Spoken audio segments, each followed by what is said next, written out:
I suppose you could call it the realm of my consciousness.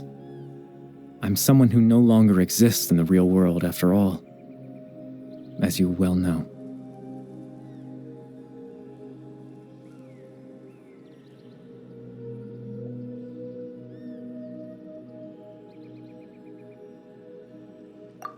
It's nothing.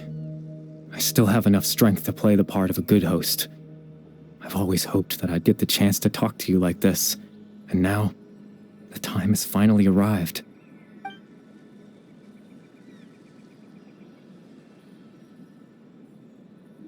Extreme sorrow and pain, hope and regret coursing through your veins, and a degree of abyssal power that defies comprehension.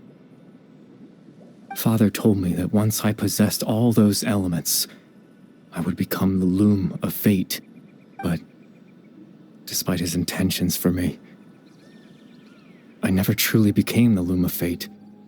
I was merely used as a means for its construction. In truth, I died the moment I set everything in motion. The person you see before you now is nothing but a remnant of consciousness left over within the loom of fate.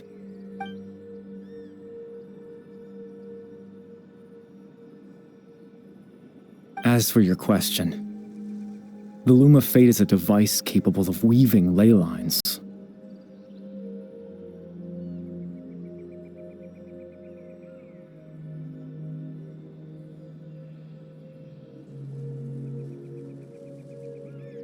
In its primitive form, it can only be used to create and implant memories.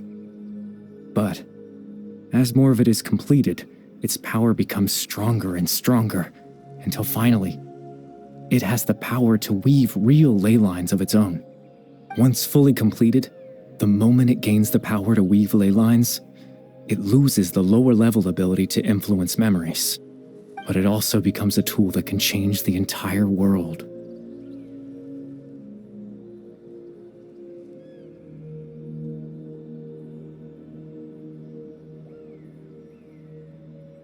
Yes, I have the ability to control the loom in its semi-completed form.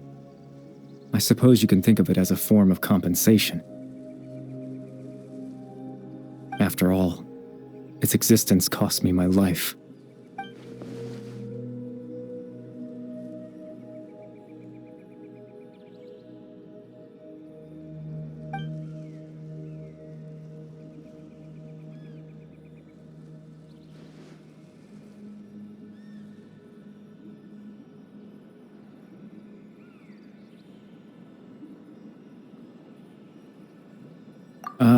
That. I was wrong to implant those memories. I'm sorry I caused so much trouble. Not only for everyone in the village, but for you as well.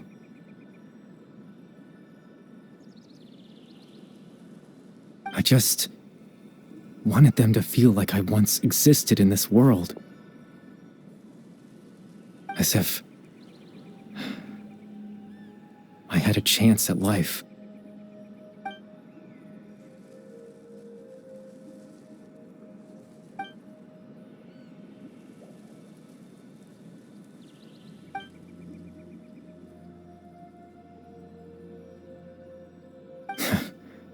I know what you must be thinking. Why would I do something so meaningless?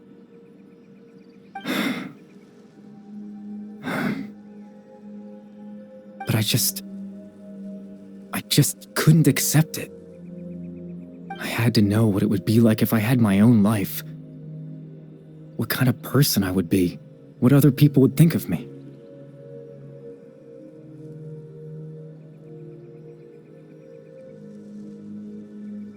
Chief Ahmadiyya, Baram, Granny Jahiyat, Atosa. What would it be like if I could live alongside them? No cataclysm, no curse. Just a quiet life in a peaceful village. I was curious, so I selfishly tried to have my own life. Even if that meant piecing together the version of myself that could have been. one memory at a time. I know it sounds stupid. After all, my life ended a long time ago. Any chance at living was stripped away from me when I was 8 years old. My consciousness left to mature in an illusory world of nothingness. Even the form you see before you was nothing but an invention based on my father's appearance. An imagined version of what I would look like if I had the chance to grow up.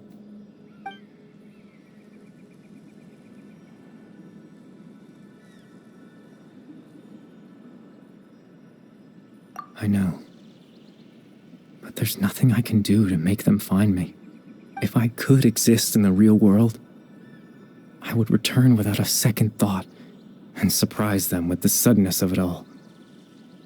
But, well, that's not possible for me.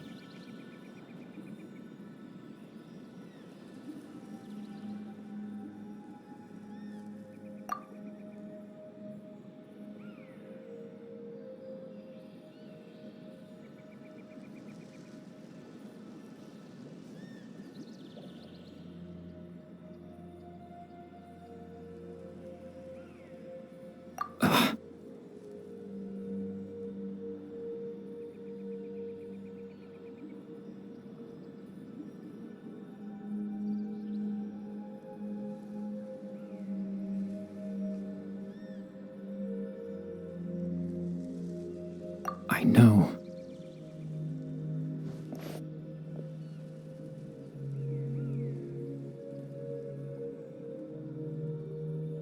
Captain Dainsleif. Twilight Sword, you mean? No need to meet up with him. Things should already be settled on his end. Exactly. As someone who could only exist in people's memories, the fact that I'm able to talk to you in my consciousness like this can only mean one thing. The loom of fate has already been completed.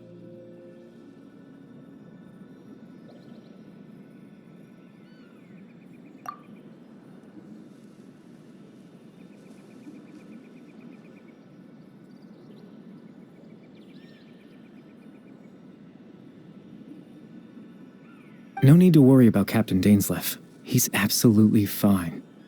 The only reason he lost the eye was because I happened to guess exactly what he was planning. Captain Dainsleif has had the eye inside his body this whole time, hasn't he? His plan was to lure the Abyss Order to a false location, capitalizing on their pursuit of the eye in order to have the chance to confront the prince. He would then hand the eye to you and tell you to take it away from that location. That way, Captain Dainsleif could accomplish his own goal and ensure the safety of the eye all at once. A very thorough plan.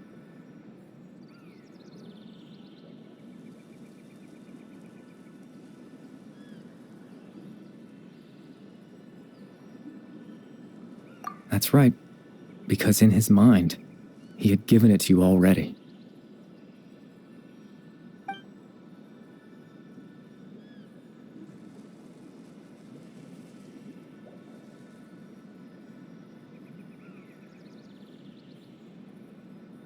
Before you two entered that false location. Traveler, wait.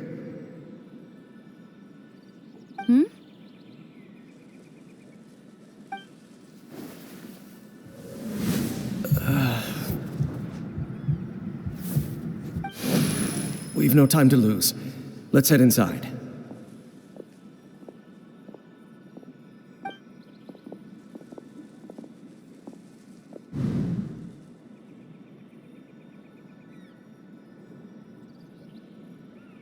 That was when I implanted the memory of him handing you the eye.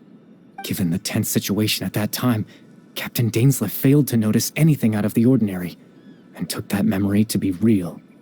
I'm sorry, Traveler, but I needed the Loom of Fate to be completed. And to do that, we had to retrieve the eye.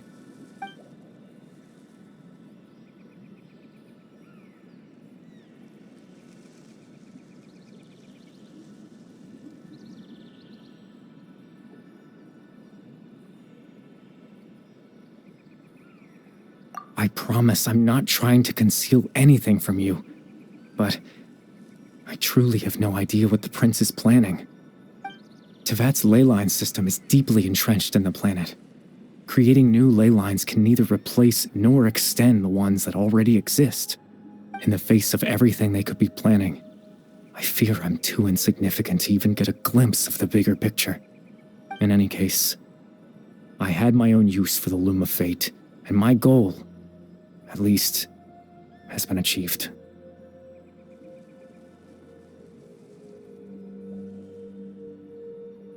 You remember my father, don't you? Clotar Alberic. I believe you saw him in your sibling's memory. After he used the power of the Abyss to restore consciousness to my hilichurl form, I suffered from an indescribable level of mental anguish. To comfort me, my father told me a story, that this was a fairy tale world where I had to take on the form of a little monster. That story managed to dispel my fears, even if just for a moment. My goal was simple: to use the Loom of Fate in its near-completed form, when its ability to create memories was at its strongest, to implant a specific memory into the minds of the hilichurls. In that memory, I would tell them a story, just like my father did for me. It was a story of fairy tales and love. But more than anything, it was the story of us.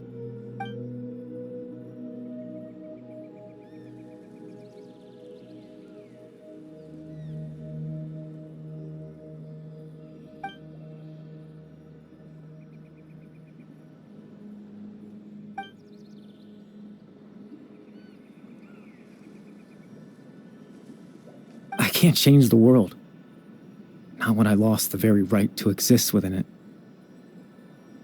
Implanting those memories, that was the most worthwhile thing I could offer.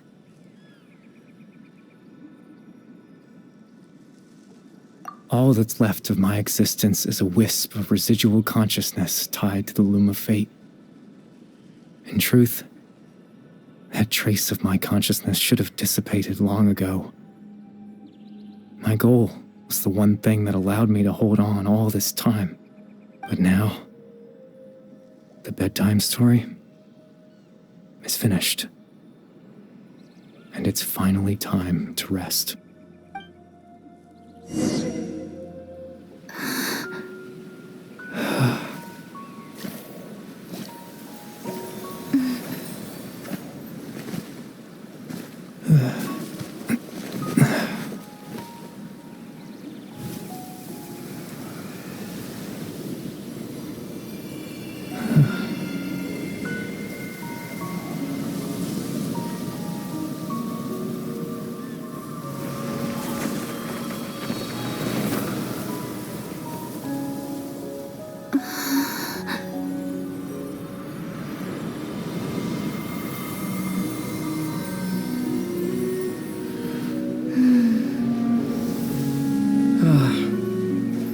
Looks like I was too late to see Caribert one last time.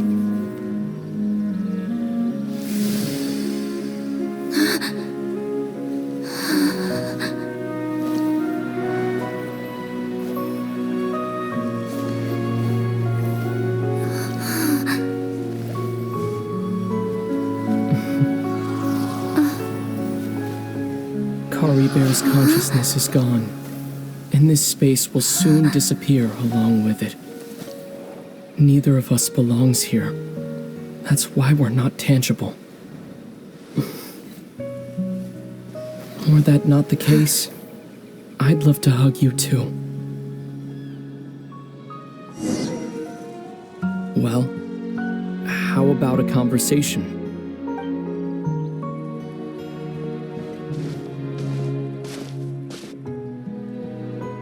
The chance to just stop and talk like this is certainly not easy to come by. Wouldn't you agree?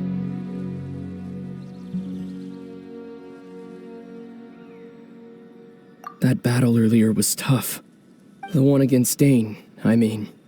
I didn't expect that after everything, he would still hesitate to raise his sword against me. Were it not for that, perhaps I'd still be no match for the Twilight Sword.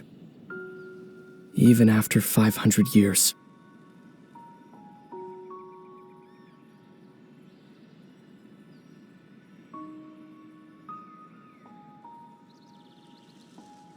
The Loom of Fate, huh? I still haven't found a way to utilize it to its full potential. But there's still time. Before the heavenly principles awaken.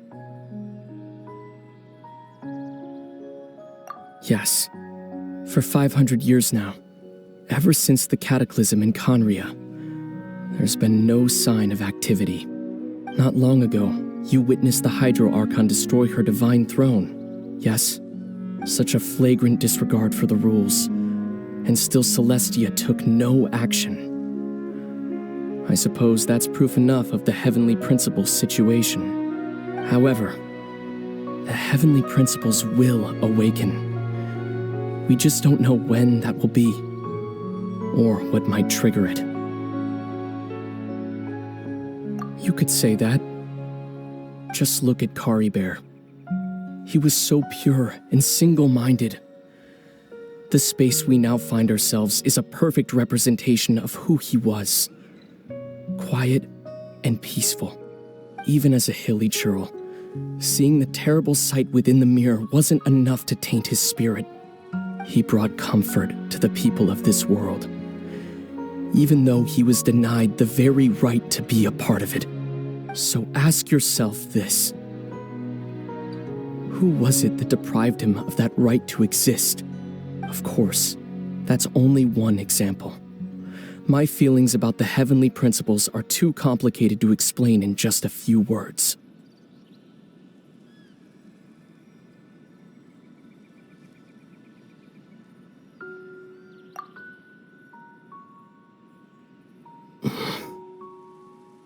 Lumine?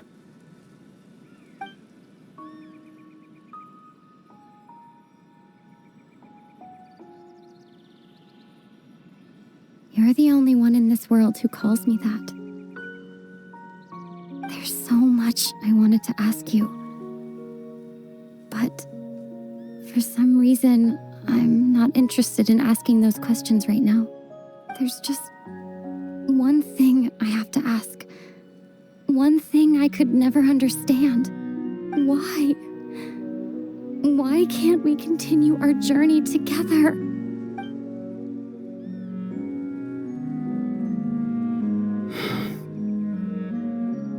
At the end of my journey, I arrived at a place known as the Sea of Flowers at the end. Do you remember? A long time ago, when we traveled between worlds together. You told me you wanted to find a place in the universe where that one flower was in full bloom. To have a place like that suddenly appear before me? Well, would you think of that as a coincidence? You mean? I miss you too, Lumine. But as this war continues to rage, and as I continue to seek that final answer, I don't even know how to face myself sometimes. Let alone my own sister. What's going on? This space has lost its tether. I doubt it'll be able to exist much longer. In fact, aside from our ability to physically interact with each other, there's something else you should know about this space. With Caribert gone, we won't be able to remember anything that happened here. Everything in this space will be wiped from existence, including all memory of our reunion. You're only telling me this now?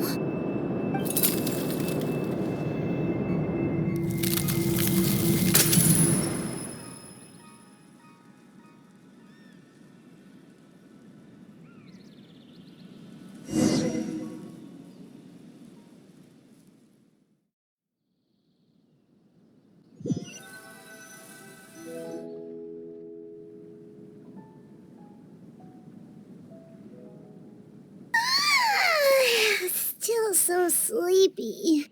Paimon's head feels all fuzzy. Oh, Paimon woke up a little earlier than you, so Paimon will fill you in.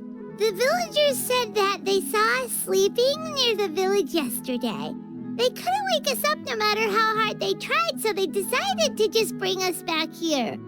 Oh, and Dane came by just now. It looked like he was injured. He didn't say anything, though. Just made sure that you were all right and left. Kinda seemed like he had a lot on his mind, but that's Dane for ya.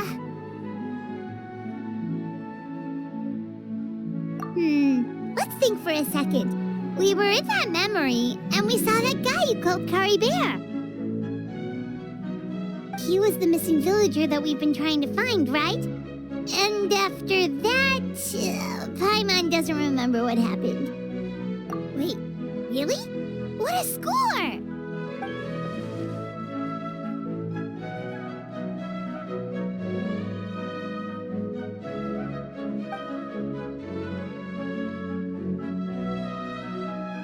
Well, what happened after that?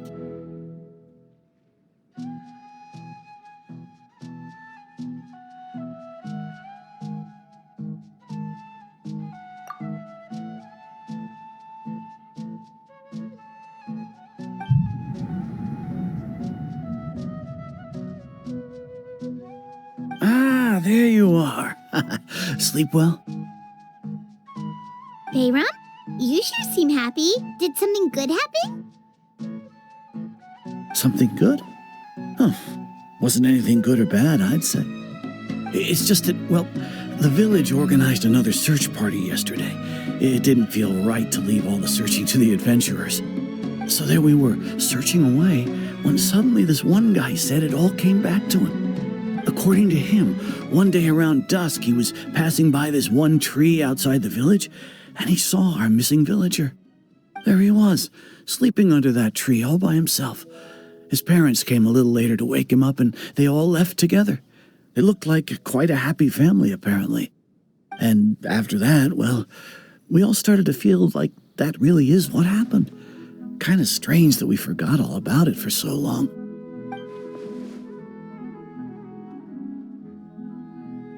Oh, and we also remembered his name, Caribert. Now, that's not a name you hear every day. Would have been helpful if we remembered it sooner.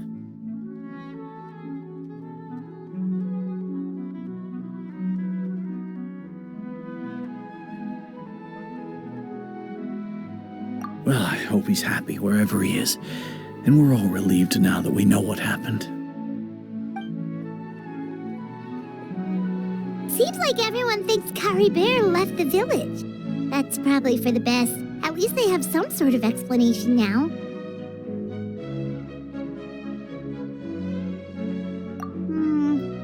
Paimon wonders how Atos is doing.